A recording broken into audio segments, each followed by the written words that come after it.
Sean McGill is here with Comfort Medical Supply to provide us education about oxygen concentrators. Absolutely. So it is important for you to ask him questions and ask him questions when they come to your mind, because if you're like me, if you wait till the end, I'm going to forget what I meant to ask. So just raise your hand and Sean will be more than happy to answer your question. Now we have people with us remotely. So what we're going to do is we're going to get Sean to repeat the question so the audience can hear the question.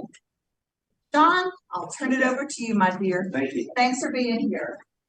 So as Joan said, my name is Sean McGill. I'm the owner of Comfort Medical Supply. It's only about 5 minutes from here. We do scooters, lift chairs, bath safety, CPAPs, and oxygen concentrators. So my background is I am a respiratory therapist, and I'm going to talk about oxygen concentrators, the stationary, and portable ones like many people have here today. So I've got an audience in front of me and then behind me, so I'll try and turn some of the equipment around so you guys can see as well that who are joining us by Zoom. Okay, so this here is what they call a stationary concentrator, and it is used primarily, it's going to be used in the home.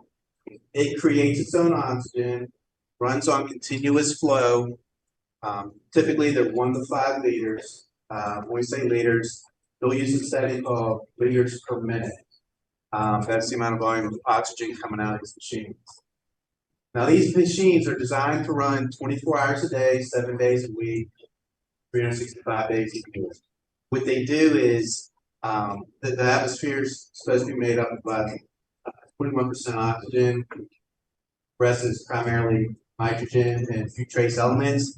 And what this does, it has what they call sieve beds inside, and it filters out everything but the oxygen and creates a purity of oxygen of about 90 to 96%. So basically, you just plug it into the wall, you'll turn it on, and then you set your dial here. And basically, you want the ball, if you're on a setting of 2, you're going to split the ball half above and half below on this meter right here. So, and then you put on your nasal cannula. So basically what happens is the oxygen's coming out of the machine. Here's what we call a humidity bottle.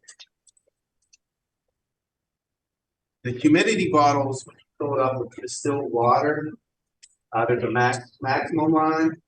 And with the water bottles designed for, it's for humidification. It doesn't improve how much oxygen you get. Doesn't mean you get less oxygen if you don't use it. It's just providing comfort. It's good, thank you. Can you guys hear me okay on the Zoom? Yeah. Yes. Okay, great. Thank you. The humidity bottle is designed to provide comfort to the nostrils so it doesn't dry you out. Typically, they say when you're on 4 liters or higher, it's mandatory that you use the water bottle. But most everybody uses it regardless of 1 or 2 liters. It's just a comfort measure, I'd say.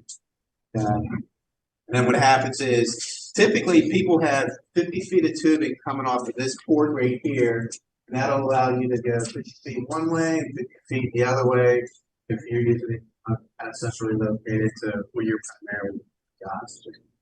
And then you have a 7-foot nasal cannula. 7-foot nasal cannula hooked to that 50-foot tube, and then these are the prongs that you put in your nose. Okay. Now, when you put these on, you want the prongs, they have a curvature like this. Okay. So you want them going in as they're following the path in your narines. Okay. If you put them upside down, what can happen is they can hit the top of your nostril and their fluids either dried out or you're just not feeling like you're getting as much flow. Okay. Any questions so far? Yes, sir. Have they ever come up with a better way Not tripping over. What I have seen, they have like accordion type hoses. So as you're walking, say back towards the concentrator, it kind of punches back off. I haven't really seen too many. You repeat the question, so. Oh, I'm sorry. So the question was, is there a better way to have these hoses so you don't trip over them?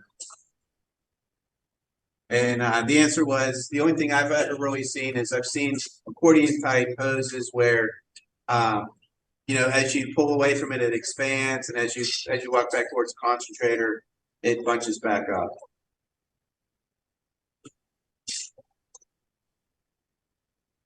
Okay. First, what's the maximum length of the hose? So the question was, what's the maximum length of the hose to use? They say not to do more than 50 feet, okay, plus your 7-foot can.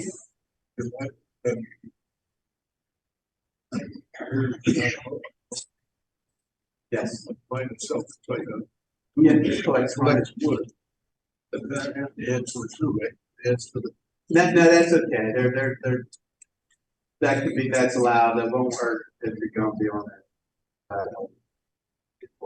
why?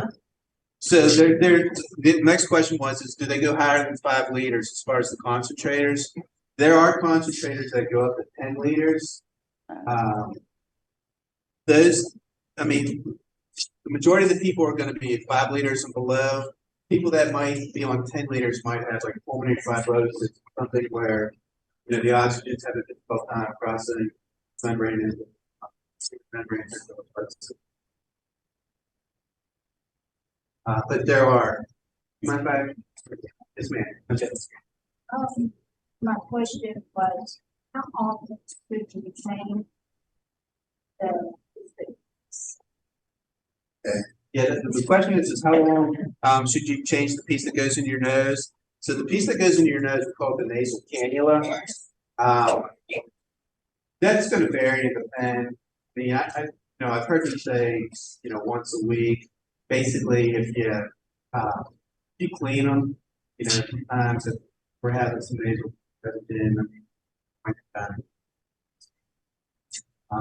definitely if you start to see the cannula start to get like a hand color from I mean, people use them weeks upon weeks without any problem. You know, if you've gone through some type of infection, I would probably go ahead and change it. Also, uses it night, but I've found, probably, it's. Yeah. I think once a month is fine, especially I think once a month is fine. You know, there's especially just drinking at night. Like I said, if you come down with a flu or virus or a respiratory infection, that's quite good.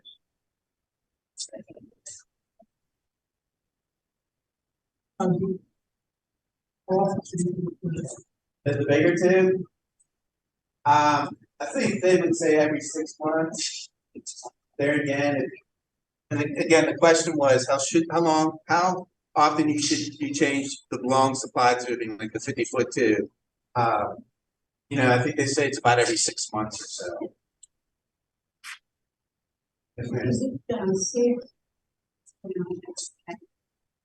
Yes. Go ahead.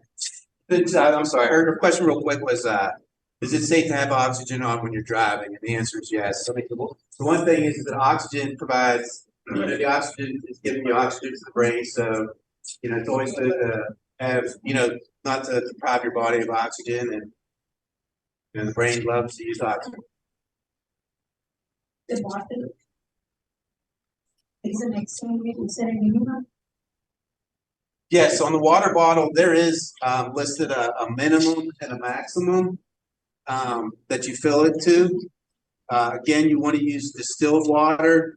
If you're using tap water or say spring water, there's minerals in it that can calcify and give you you know, create a ring around there. Also, at the bottom of this tubing here, there's like little holes in it, little ports, and that's just part of the allows the humidity to come up, the humidification to come up. But when you're using, say, tap water or spring water, those ports can be blocked by the minerals. So that's why they say use distilled water. And so if those ports are blocked, you're not getting all the oxygen coming out from the machine. Couple of things. First of all, we need to change this to get stiff. And then also sets. So, because the ones I use are very soft. It's a thing I found out that from cutting here. What bought online is eyeglass bumper strips. Okay. And then I slip, you know, you got a little knob on either end. I slip that. Excuse me. And I snap that underneath, you know, onto the hose. Right. That's the things with that funny. But mine's so far up. Right. And I think the gentleman was sharing a tip as far as comfort with the nasal cannulas. And I think everybody kind of individually will know when it's time for them. Also, some it may be sooner or later, depending on how the tube, if it's getting harder or more rigid. And sometimes it can cause discomfort around the ears. Somebody found something online where you could slice it around and put around the tubing, correct? And they also do make something for, I think they call them ear softies. I can't remember the exact word or term, but they do make something for it where you can, has a slit in it, it's foam tube, and it's like very tiny and it fits around there and put it like right where the pressure points are on your ears. I have one pair of those that my company was parts. Oh, really? So we carry them over at Company Medical, which is probably about 5 minutes from here. But and if we don't have them, I know we can get them. I'm pretty sure.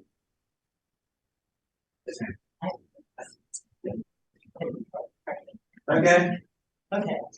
By the way. You know fire bottle? Yeah. Well, I tried to use it. I had it for my home.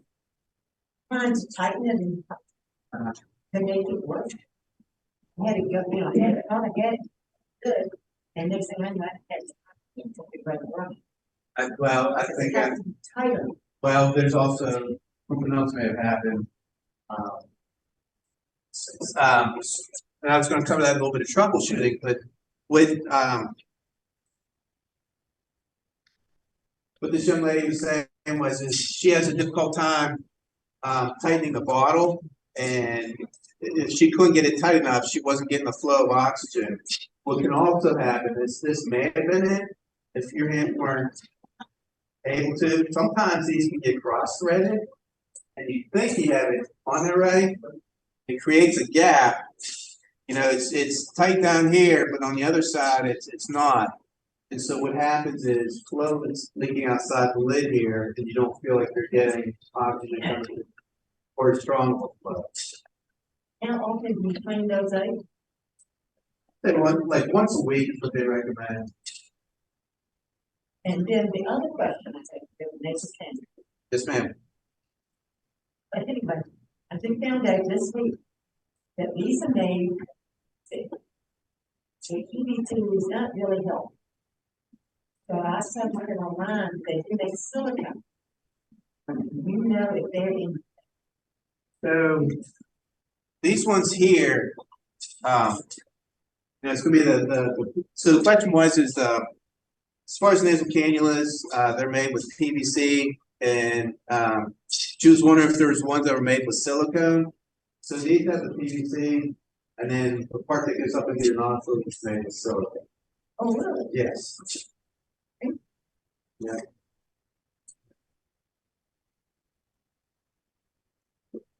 Yes, sir.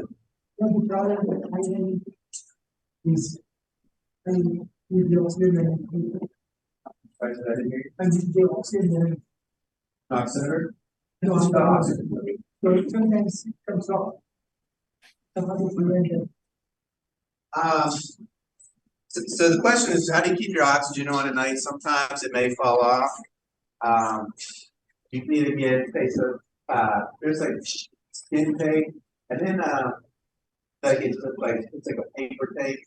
Might be able to try that to see if it'll help. And that way, it's not going to create your own detail or your skin. And I believe they do sell something that is meant to be painless. And I think they see them so on like the things that are like use whatever. Forgive me for I can't remember. I'll try. Any questions so far?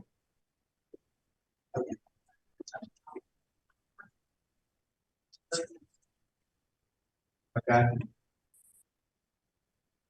Also, Okay. so probably concentrator. There Okay. So the question was, if you have a concentrator in the house, is there a need for oxygen tanks? And then how does Medicare look at all that? So what I'll tell you, I'll give you the best information that I have. I used to own a medical equipment company that built insurance for stationary oxygen, portable oxygen, and so forth. For about 10 years. Things changed. So when I was in it, basically what Medicare does is they provide the stationary concentrator and that's to be used in the home. Okay. Portable tanks are meant to be used if you go to the doctor's office, grocery store, or visit somebody. So there's an allowable what Medicare pays for the concentrator, and then there's an allowable for the portable tanks.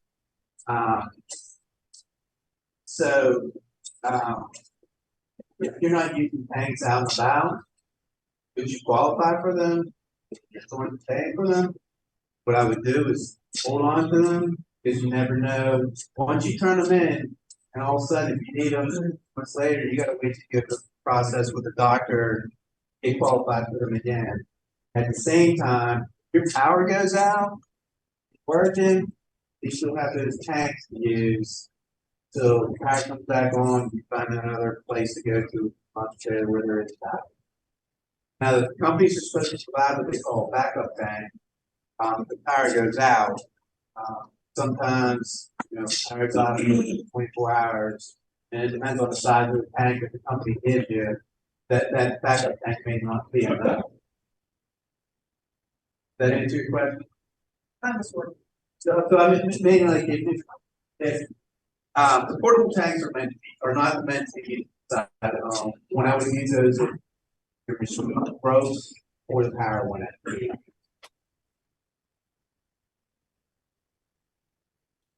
I was told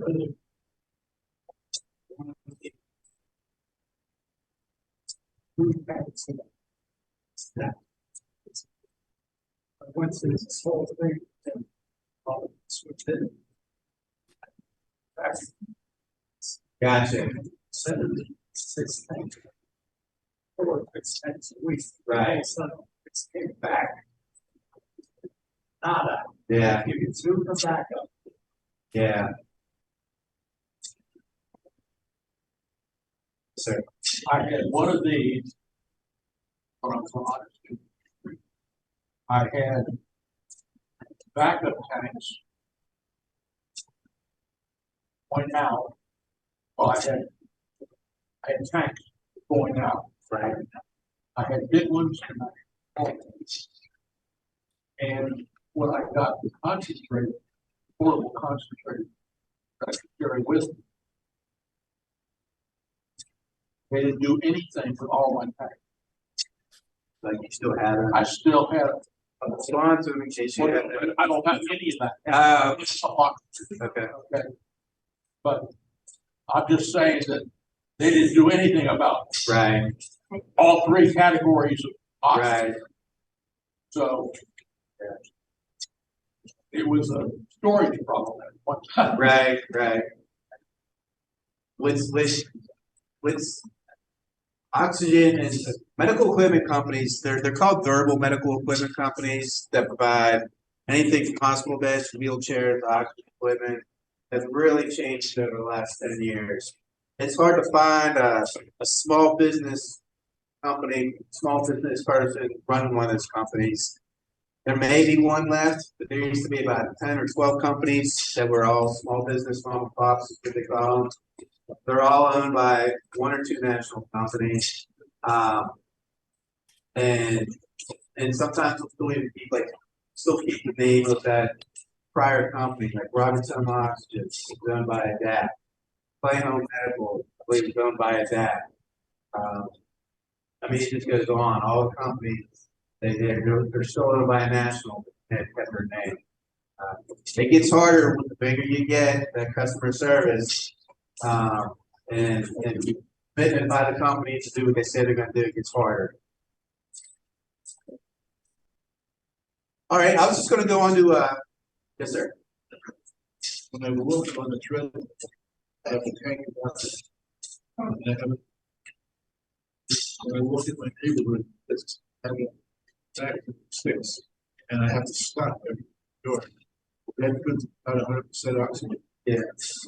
So his question was, when he walks on his treadmill at home, he's on what, 3 liters? Tank. On Yeah, tanks. Right, Okay. 3 or 4 tanks. 3 or 4, the number 3 or 4 on the tank. Yes, on his tanks. And then when he's out and about on his portable oxygen concentrator, he's on about a setting of 6. Is that correct? Yeah. So that sounds perfectly logical, and I'll tell you why. Number one, the tanks, the oxygen tanks themselves, when it's coming out, is it coming out continuously? Yeah, right. Okay. It's close. So, exactly. So there's 2 things going on. Oxygen tanks are 99.9% pure oxygen. Okay. This machine is going to put out between 90 to 96%. And then the portable concentrators, and it's going to depend on the manufacturer, may put out 90% purity. Okay. The other big thing, which I think is a bigger contributor, is portable concentrators that you can put small enough on your head to carry around. They're what they call pulse dose. That means in order to get a puff of oxygen, you have to breathe in through your nose to trigger the oxygen. So if you breathe in through your mouth, it's not necessarily going to trigger it. And when you're exhaling, it's not coming out. Whereas your oxygen tank, it's coming out whether you're breathing in through your nose, breathing in through your mouth, or you're exhaling. You're constantly getting it. And it's just the flow is constantly there. Your portable concentrator is what they call pulse dose, which means it's only giving you a puff, you know, every time you breathe in through your nose. So they constantly pump. So what I will tell you is there is what they call a portable concentrator that does continuous flow, but it weighs 17 pounds and you pull it on a cart. So that's not necessarily portable. So, but that was one of the things I was going to say when I was going to move to portable concentrators is the main thing is with this is coming out continuously. When you breathe in through your nose, exhaling, breathing in through your mouth, it's always coming out. Same thing with oxygen tanks. Some people even feel better when they're on their oxygen tanks compared to these, just because of the purity of oxygen alone as well. The oxygen tanks, the breathing tanks are going to have 99.9% purity. These come out 90 to 96%. So, Oxygen. Frozen oxygen. yeah, that's a little bit beyond me. And then I mean, I've never experienced that. They don't have that in the home. So, oh, you mean like the liquid oxygen? Yeah. Okay, so I don't even think anybody. So the question was what about liquid oxygen? I'm not even aware that any companies do it anymore. It was, it is, 99% pure oxygen. And it would be where a company would come in, fill up a canister that would be in the home with liquid oxygen, and then you could, use that. And that is the best oxygen you could get, but it's also very costly.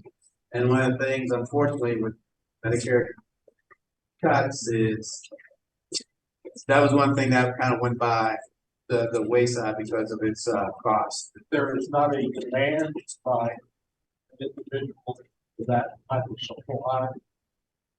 So the It's 10 liters a minute, usually take care of 100% of the population. well, 10 liters per minute, that's pretty high. Nobody, in fact, if you have 10 liters a minute coming into your nose, I mean, you wouldn't be able to tolerate it.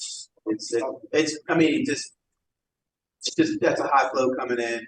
But I mean, even if you had liquid oxygen at 2 liters per minute, that was a good platform, just because it was pure oxygen. Like I said, it's very, very expensive, and I'm not aware of companies doing it anymore. Yes, ma'am. Hey, I had this POC. Huh? Ever since I got this one, and every 5 years I get this new blood. And it asks the error message on that. First, turn it off, turn it back on, and then it goes on. Well, now what it's doing, it's totally cutting off, and not getting to money. Recharge, change the battery. This happened to me, but I was back in airport driving up, and I had to drive home. I had it. So I called Care when I got home. In an hour, they had somebody there.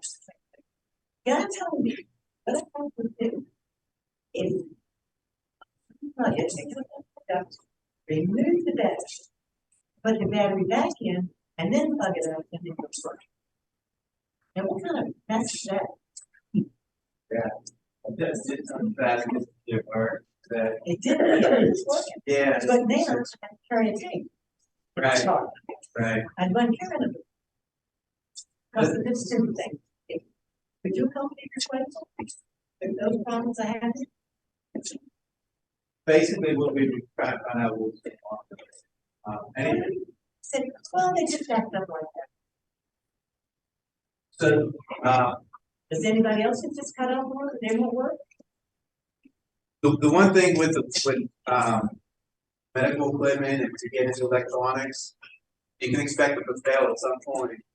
And having an oxygen tank, if you have one that's there, it's not a bad idea to have that as a backup or something.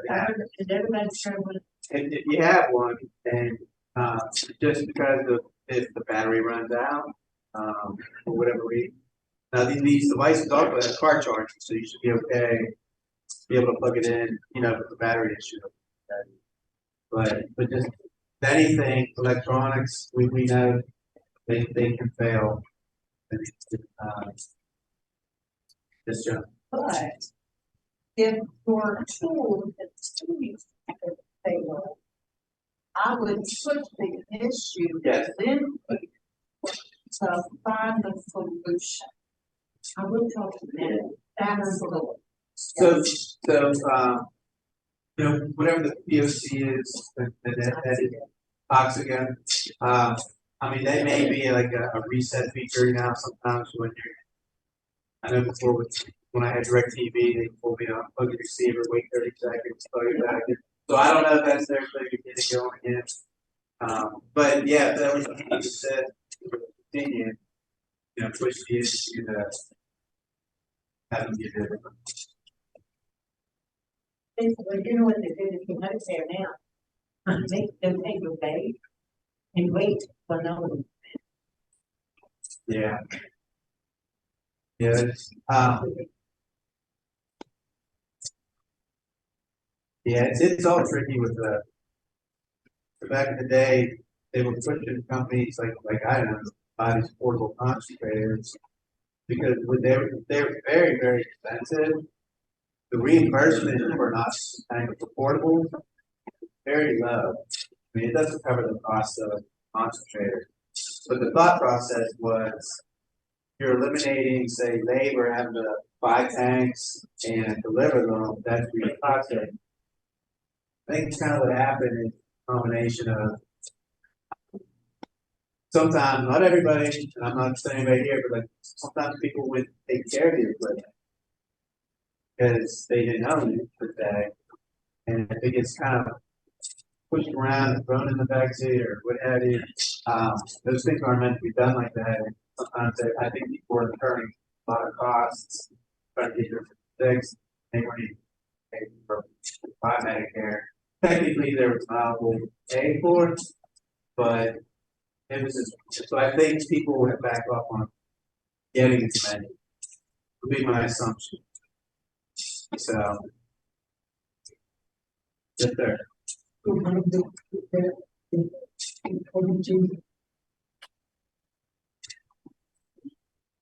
to change battery on the portable. If you have yours, I can show you. How about I'll show you afterwards? Yeah. Yes.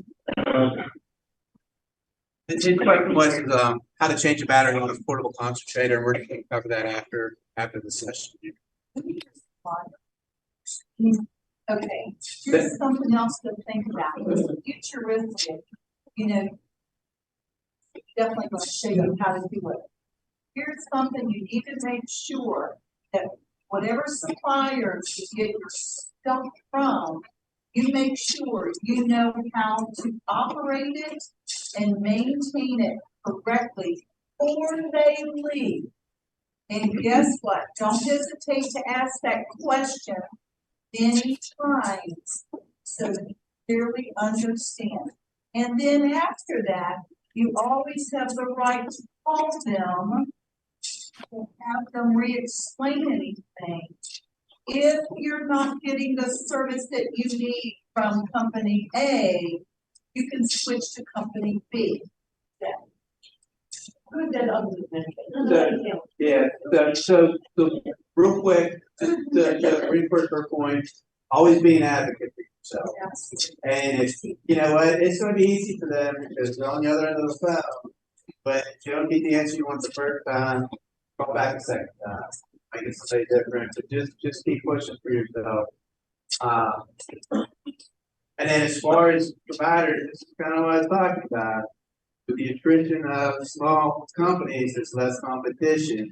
So I think the big players around here, it's something called Adapt, Lincare, and I went to Minor bought a company called Apria. I think they go first Apria. So, but I mean, there's, and then, and I couldn't speak for anybody's customer service. But I know there's many companies. There's another company that I believe that is still a mom and pop, which is called Capital Medical. But you can still speak. Well, so there is a difference with my company. We are a retail company. We're a retail store. We don't have the ability to bill insurance. That's what The big, I mean, it's huge difference. You know, I sell these, but a lot of times it's for people who have that home or that second floor and want extra.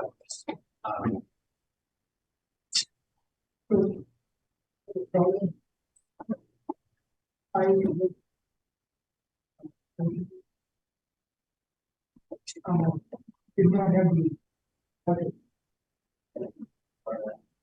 So I called them with any budget. There was no situation like before. Yeah. We will know that we will do it for the war. So They told us actually that they're supposed to give you a little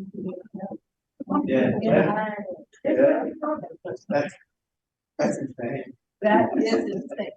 That's the wrong company. We didn't hear. They were stating that they did get a water bottle upon setup and they asked for one for the humidification. And how it went down was they mailed one with no instructions. And then they were later told that, you know, they wanted some assistance. They were told that all they had to do was leave the equipment. You kind of had to figure it out for yourself. Yeah. I'm a business owner, my reputation is everything in there. To hear people say that, yeah, it's crazy. So if you're a retail store, everybody that buys from you, pay that pocket. Correct. You're not building. Correct. We don't have the ability. I mean, there was, and this really, Medicare, really, they introduced something called competitive bidding. If you didn't follow in a certain bid window for certain products, you couldn't participate in right there. That was for a long number of years. So a lot of companies, Medicare being the biggest provider for companies to make money, if you didn't fall within that bid window and you didn't have that contract, it was hard to stay afloat. And so then what happens is people put in these low bids, they get to participate with Medicare, and then they got to figure out how am I going to turn a profit. Well, what happens if customer service flats and suffers and cut staffing down? You don't have many people answer the phone. You don't have many hard to pay a good wage to train somebody to tell you how to put a water bottle on. It's just. Or you have something being delivered from Roanoke, it's gonna take 4 days to get it. Yeah, it's. I could go on about that, but that's not what we're here for. Yeah. But I was going to go over a couple just troubleshooting things with the stationary concentrator. So we talked about one of them with the water bottle. If you don't feel like you're getting flow from your oxygen to the stationary concentrator, like we said, it could be one of two things. It could be that this lid, when you filled up your water and you put it back on, it did not get put on correctly, it didn't thread correctly. So the flow of oxygen is leaking out the side, it's not coming out here. So to make sure that's threaded properly. The other thing is if you're using tap water, you're using spring water, there's tiny holes at the end of this tube that bring up the humidification. If they get clogged with those minerals, it's going to decrease the flow of oxygen. Okay. Your 50-foot tube could be kinked somewhere. They're designed not to kink, but that doesn't mean it can't happen, so they can share on it. Something might be included right there. One of the things you can do, sometimes you may not feel, you may have some like congestion in your head, and you don't feel like you're getting the flow. One thing you can do is you can take your nasal cannula off, and then you can put it in the water, like a little cup of water. Put the prongs in there, and if you see it bubbling vigorously, then it's coming out. It's okay. If you see a weak bubble coming out, then there's probably something's going on, and then you can check those things that we'll use for troubleshooting. With the machine, you first turn it on, you're always going to hear an alarm. Okay. So if you're running and all of a sudden you hear that alarm, one of three things happened. Either the machine failed, the power's out, or the outlet's bad. So the easy things to do are try it in another outlet. If it doesn't work in another outlet, then we know that outlet is bad. Sometimes if you're brand new to oxygen, it's working intermittently, make sure that outlet's not on a light switch. Okay. But the one thing is like I said, if you try it in another outlet and it works, then we know the original outlet is bad. If it doesn't work, and you see that your lights are on, your lights are on, so we know it's not a power outage. It's not working in another outlet, then we know there's an issue with the concentrator itself. Go on your backup tank, all your equipment. Sean, you made me think about something. If there was an extended power outage, it used to be if you would notify your local firehouse close to you and let them know that you were on oxygen or on some type of list or whatever, correct? Is that still the case? So, again, it's been about 2 years, but I think if you call Dominion Energy or your local electric company, let them know. You got better luck than I think on. I would have a contingency plan. We've had a mild winter last winter, but you know, snow or ice is the one that really kind of gets us our line. But always have a contingency plan. If your fire goes out, of where you can go, where maybe an extended period of time that you might have 10 bucks. But down, if your oxygen provider is going to bring you a slew of tanks, that would. I doubt that will happen. If there is a storm coming, you know, you can be proactive and call them and say, hey, can I get some extra tanks in case the power goes out? For your job. Okay. Let's see if I covered just about everything.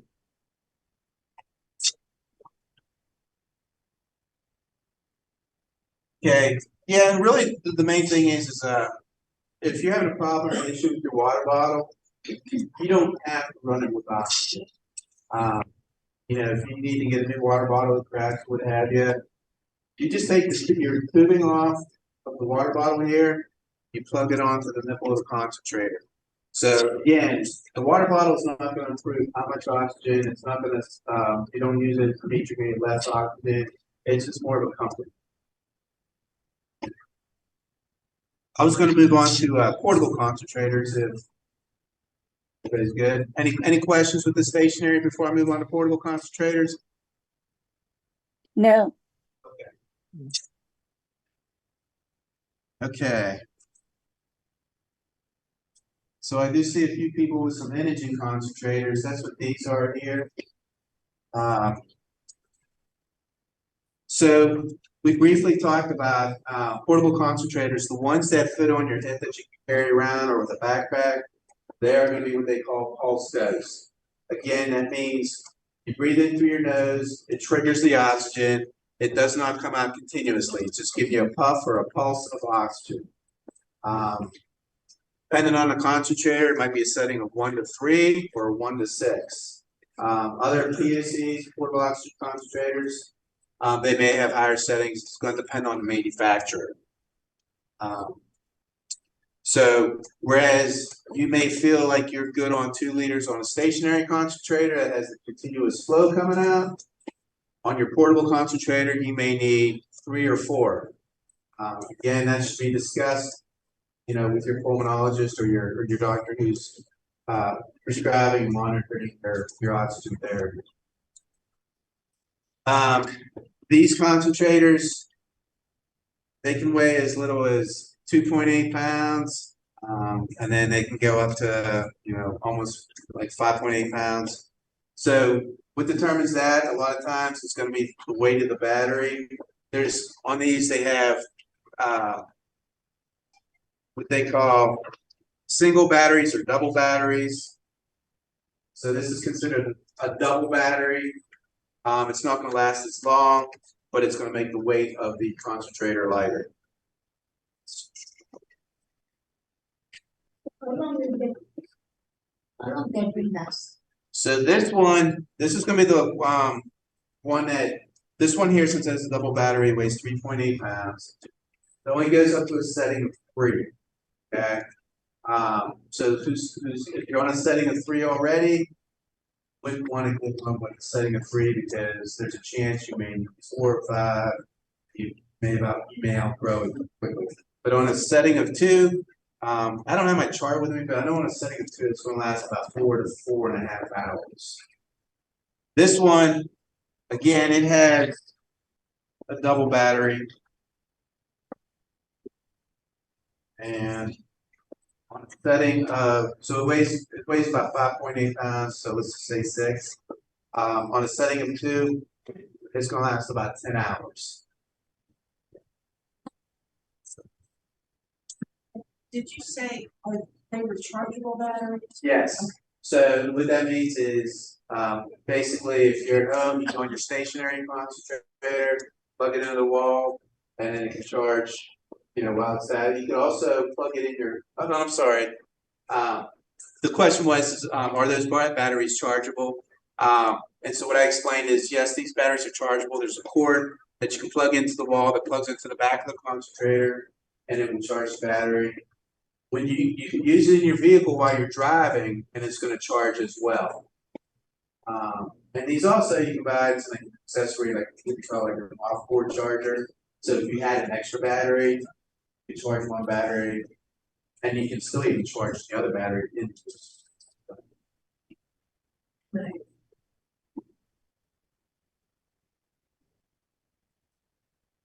Yes, sir. The charging the battery takes a long time. Not necessarily, no. This one, I pulled out of the box this morning and it was pretty much dead. It took like 3 hours to start it. You said that one can take it on plane. Yes. And I believe most of them are FAA compliant. And usually it'll say it on the machine somewhere. I know the engines are, the respironics are, I believe the oxygos are. So, there's a concentrator called the oxygo fit, and the engine makes the oxygo fit. They look at that. Branded. I'm sorry. Her question was, you know, are these concentrators designed to go on a plane? Are they allowed on the plane? And yes, they are. Definitely before you make plane arrangements or ticket arrangements, I would definitely verify that your concentrator is FAA compliant. It should say somewhere on the machine, but I would even, if you're making a phone call or call the airline to say, hey, I have an oxygen concentrator. Because what I will also tell you is a lot of the times the airlines, they want you to have 1.5 times the battery. Like, so if the flight's 2 hours, they want you to have 3.5 hours of battery time in case there's some type of delay that you don't run out of oxygen. Well, I don't know if they'll let that's, I don't believe so, but that's a question when you call the airline. You'd want to call the airline and see if they have any accommodations to plug in your concentrator, but I'm going to say no, because I think that's why they want you to have battery time. Carry extra batteries. And the batteries are expensive. Yeah. Just battery life.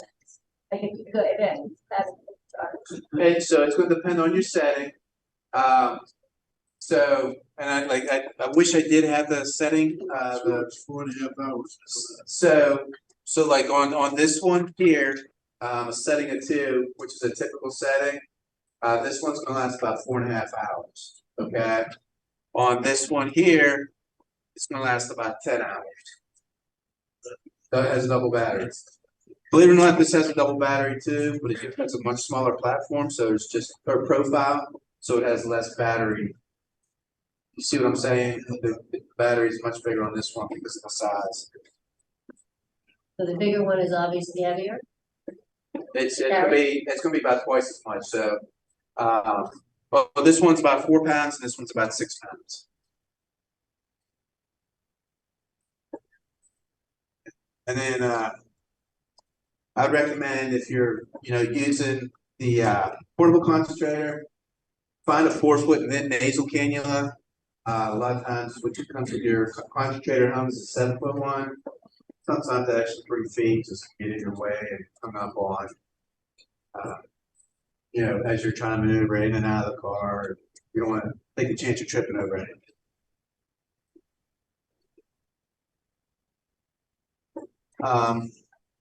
So how many here do people using the portable oxygen concentrator that your insurance is paying for? That's good, because I mean we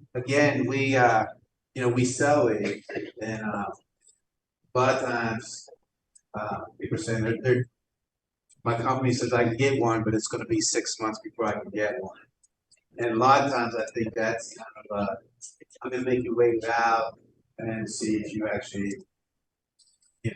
Yeah. So did any of you have to wait a period of time?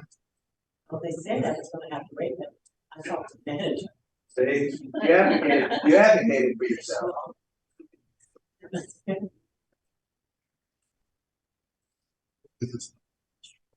the energy goes with other things.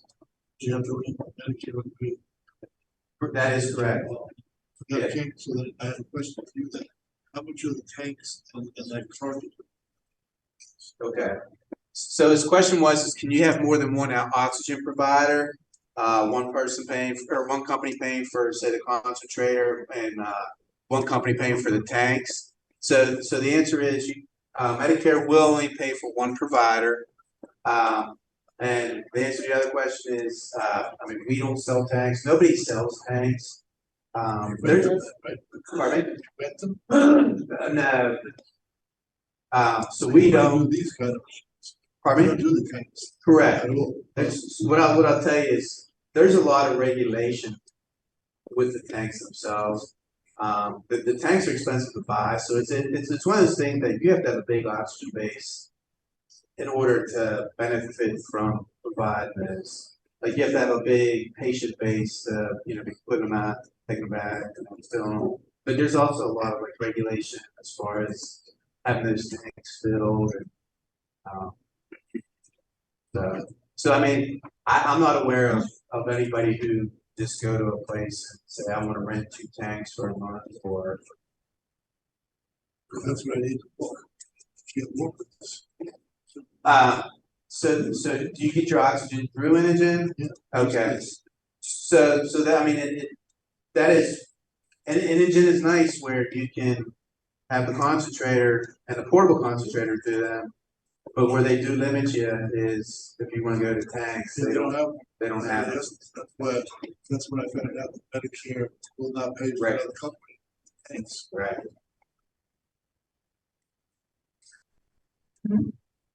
Yes, sir. You haven't talked about cleaning the air filter on this. Yeah, it's real easy. I mean, so the question was about cleaning air filters on the portable oxygen concentrator. They've got these screens, at least on the Inogen, that just pop out. And basically all you have to do is run them underwater. That's the one that gets dirty. That's the filter that gets dirty. Yeah, there's one on each side.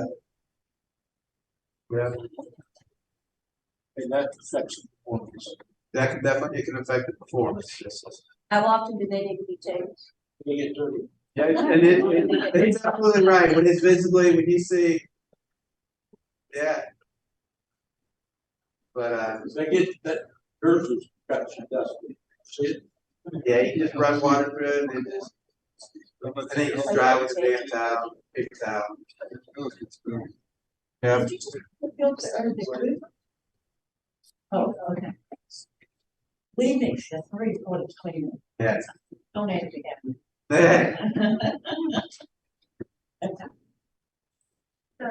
On the small quantities, does the technology change very often? Or is it kind of a set technology?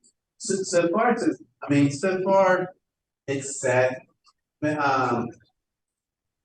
I know some of them are coming out with apps, and I don't know if it's just to the provider or not, but they can kind of see if there's like a potential issues about to happen, but like as far as like one of the technologies, what I'm waiting to see happen is where they can have a compressor inside where the oxygen will run continuously. I mean, that'll be a big thing, and I think a big game changer for the community of people who are using these to have a continuous oxygen flow. So this one change, it's smaller and lighter. Then this was the newer one, but what about it was that it's bigger, it lasts a lot longer.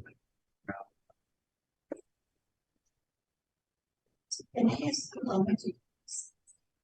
Yeah, so this is like right around $2,900, and this is around $2,700. And then we price ours right at where you find them online on the internet. So I mean, you're not going to be paying any more online with us, but we're local. I mean, like, if you needed support, you have a name and a face to see and talk to every problem issue. You get a hydration bottle with her. Yeah. And an explanation. Yeah, yeah. Any other questions? What's this, a big one? Yeah, this one, I mean, it's $790, so drastically less. Old technology. The old technology. Like I said, we get people to buy these because, again, they may have a second home or have a second floor, and they don't wanna keep going up and down the steps, or it could be a rambler, a ranch that's, pretty wide. Convenience. Yeah. And anybody, ever has any questions, I'm, like I said, I'm a respiratory therapist by background, have another respiratory therapist that works with us. And Monday through Friday, Saturday, person working Saturdays doesn't have a background, but, we're right off of Sheila Lane, about 5 minutes away from there, so. And I also have cards and brochures up here, you're welcome to that, take, and then even call. Sheila Lane, so you go down Forest Avenue, you pass Huguenot High School. You know where the Where the firehouse? Walmart is. Yeah, where the Walmart lives. But if you know where AutoZone and Firehouse Subsidy are, that's where Richmond. Thank you. What's wrong with that? It's a green house. Does anybody have any questions? On Zoom? Nice. No, Okay. Well, Sean, thank you so much. And like he said, his cards are up here. Take a card because you may have a question when you leave here.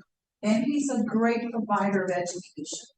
So I've known Sean for a while, and if there's a person that I trust to be a good educator, it is Sean. He truly, truly cares. But thank you so much, Sean. You're welcome. Cheers.